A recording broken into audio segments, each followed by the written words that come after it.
Hey, have you ever tried to record a presentation that didn't go well? Yeah, we're going to talk about how to record a presentation and why it's important to make sure of all the little details and equally just to be awesome on camera.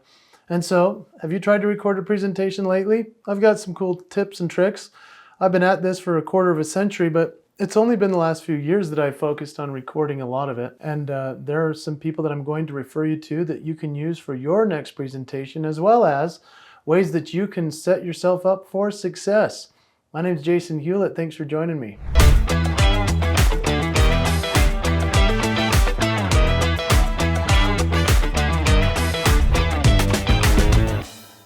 Let's talk first about preparing your environment.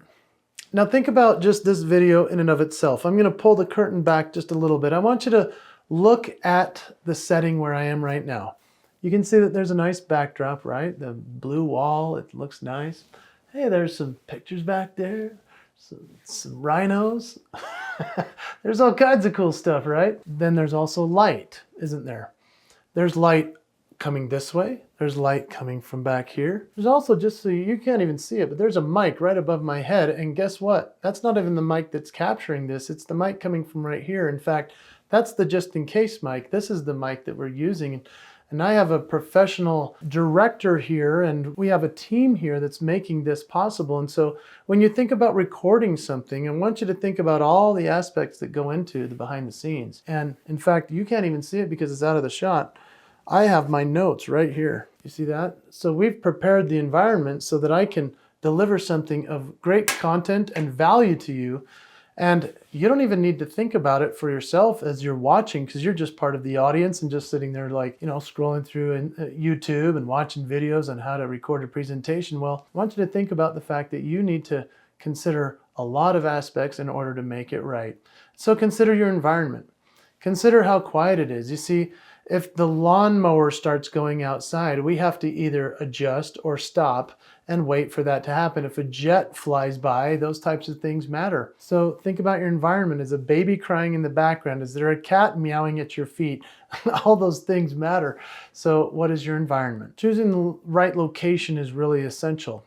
And when it comes to lighting, a lot of times if I'm doing a Zoom or if you're doing some kind of presentation online, you've known this and you've seen this. People have a big window behind them, and yeah, that might look pretty, but it now makes your face dark if you don't have lighting in front of you. And so you have to consider those types of things. There are small details that make all the difference. I would say that natural light is the best. And so if you had a big old window behind you, then just turn your body around and set the camera up in front of that natural light that comes in. That might be a little strong and harsh, and so you might want to put a little visor down or something, but that's actually the best kind of lighting. Ring lights, unfortunately, they're sold on Amazon all the time, and they say this is a recording kit. Those things can be a disaster. They can make your teeth turn blue and all kinds of craziness. And so I would just say, try to do natural lighting and then maybe make an investment into some pretty decent lighting. A lot of the time, if you shine a light onto a white backdrop, the backdrop will hit you as if it's natural lighting. And that's actually what we're doing today. I don't have any real spotlight, immediate light on me.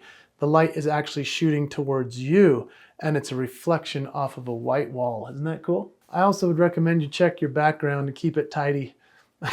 People are actually looking at that unless you blur it out. But think about the background here. It looks nice, and we did that on purpose. We don't want it to be distracting, but we want it to be pleasing. If you've ever noticed on somebody's Zoom or on their recording, you're even trying to look at the book titles if you see a bunch of books behind them, or you notice their bed isn't made. Those types of things matter unless that's part of your brand. You have to decide. The next tip I want to give you is to set up your equipment and to think about the type of equipment you're using. If you're using the webcam on your laptop, that's a whole different animal than using a camera that you bought that's a DSLR. And sometimes you might buy an external webcam that you'd set on top. You just have to determine for yourself what level of professionalism you want the recording to reveal.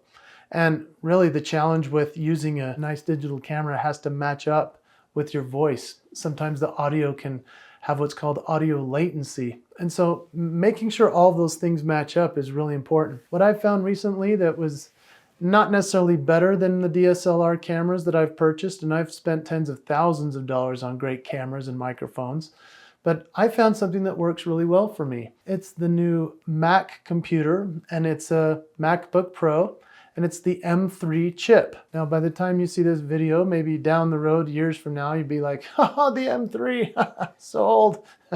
But right now, it's the top technology, and the camera is astoundingly good. The mic is really good. I still connect, however, an external mic just to make sure that it sounds proper, but it matches up perfectly because the processing is so quick. All of these things matter. And I'd recommend also that you consider hiring a professional photographer or videographer. Now, some people specialize in weddings and others specialize in online recording. Some specialize in live performance. And so I've mostly been talking about recording a presentation in like a Zoom or a YouTube setting. In this case, we're now going to go to the stage. When you hire somebody to do a live event, they have to have experience in a live event setting. If they're used to mostly sitting and doing a recording like this, that's a different skill set. Whereas the event is a live space. You have no control over the light, essentially. You have very little control over the sound, essentially.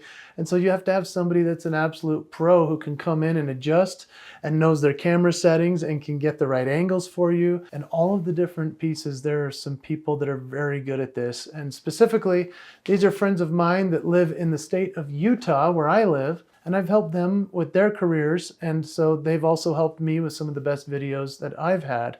And so I wanted to share with you some of these great names. First, let me tell you about Tyler McCullough. He founded CardinalRedProductions.com. You want to check out Tyler because he's filmed essentially the best promo videos for the top speakers in all of Utah for the last few years.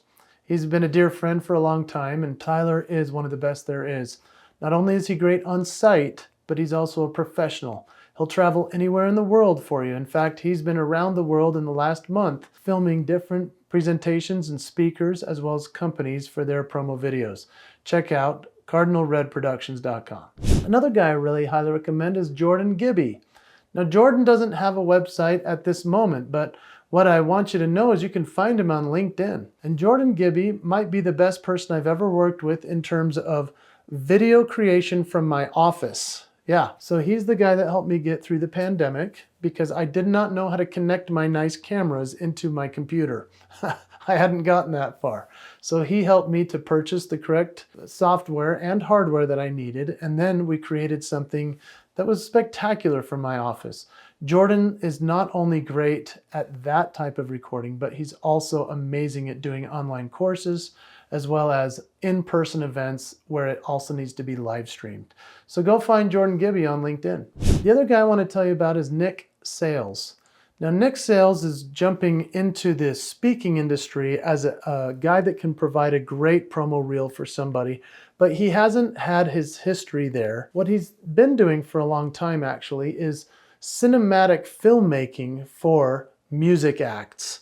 And he's done that kind of thing where you would see almost like a drone or one of those big arms that carry the camera around. And he is one of the most spectacular cinematic filmmakers I've seen. Nick Sales is one of my favorites because when the pandemic hit, I called him and I had lost all of my work and I was now trapped in my house. And I said, Nick, we need to film something really quickly to get my promotional materials out there so everybody knows that I'm still a speaker, even in a virtual setting. So here's what happened. Nick came into my house and for a very nominal fee, filmed what we needed to film.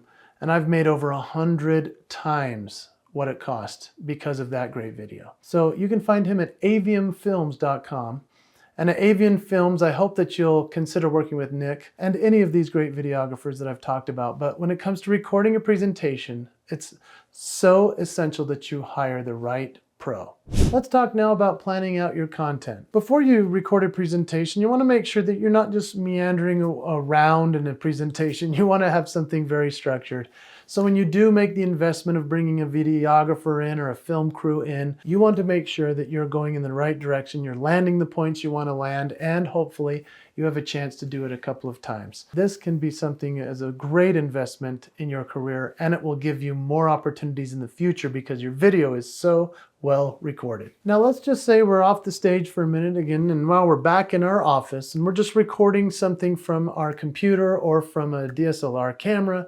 Now, you need to consider for yourself the type of hardware and software that you're going to use.